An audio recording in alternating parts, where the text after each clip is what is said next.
Hi friends, இன்றைக்கி சூப்பராக ஒரு மாங்காய் பச்சடி வைக்கலான் இருக்கோம். அதுக்கு தேவையான மாங்காய், கத்திரிக்காய், வெள்ளரிக்காய் எல்லாம் எடுத்து ரெடி பண்ணி கழுவி அதையும் சின்ன சின்ன பீஸாக கட் பண்ணி ரெடி பண்ணியாச்சு.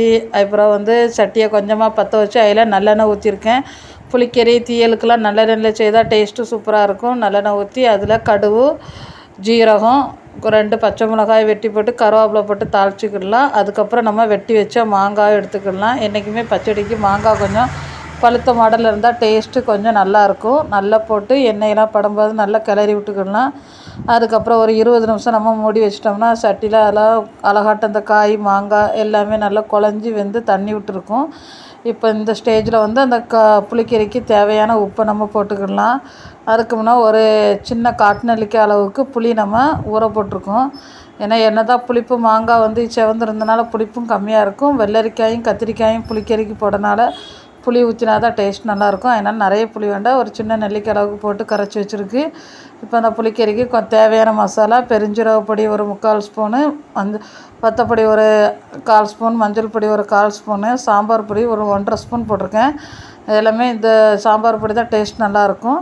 அந்த மசாலாவையும் போட்டு நல்லா கிண்டி விட்டுக்கிடலாம். கிண்டி விட்டு கொஞ்சமாக வெந்த பிறகு நம்ம அந்த கரைச்சி வச்சுருந்தா அந்த புளி தண்ணியை ஊற்றி நல்லா கிண்டி விட்டுக்கிடுங்க. கிண்டி விட்டுட்டு இந்த ஸ்டேஜில் நம்ம எப்போவுமே புளிக்கறிக்கு மண்டபம், கருப்பட்டி இந்த மாதிரி எதுவும் போட்டுருந்தாலும் டேஸ்ட்டு சூப்பராக இருக்கும்.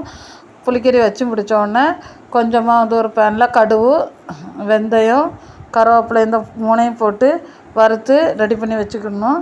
வறுத்து முடிஞ்ச பிறகு ஆற வச்சுக்கிடலாம். இப்போ நம்ம பச்சடிக்கு தேவையாக கொஞ்சமாக கருப்பட்டி போட்டு நல்லா கிண்டி விட்டுக்கிட்டால் நல்லா அழகாட்டு இருக்கும். டேஸ்ட்டும் கொஞ்சம் இனிச்ச மாதிரி புளிப்பு, உப்பு எல்லாம் சேர்ந்து டேஸ்ட்டு கொஞ்சம் வித்தியாசமாக இருக்கும். இப்போ பொடிச்சு வச்சு அந்த பொடியை மிக்ஸி ஜாரில் போட்டு திரிச்சுக்கிடலாம். பச்சடி வச்சு முடித்ததும் அந்த பொடியை மேலே தூற்றி அணைச்சி ரெடி பண்ணிக்கிடலாம், மூடி வச்சிடலாம். டேஸ்ட்டு சூப்பராக இருக்கும். பச்சடி கலருமே நல்லாயிருக்கும். ஃப்ரெண்ட்ஸ், நீங்கள் வீட்டில் செய்து பாருங்கள். செய்து பார்த்துட்டு எப்படி இருக்குன்னு உள்ளதை கமெண்ட் பண்ணுங்கள். வீடியோ பிடிச்சா லைக் பண்ணுங்கள், ஷேர் பண்ணுங்கள். நம்ம சேனலை சப்ஸ்கிரைப் பண்ணுங்கள்.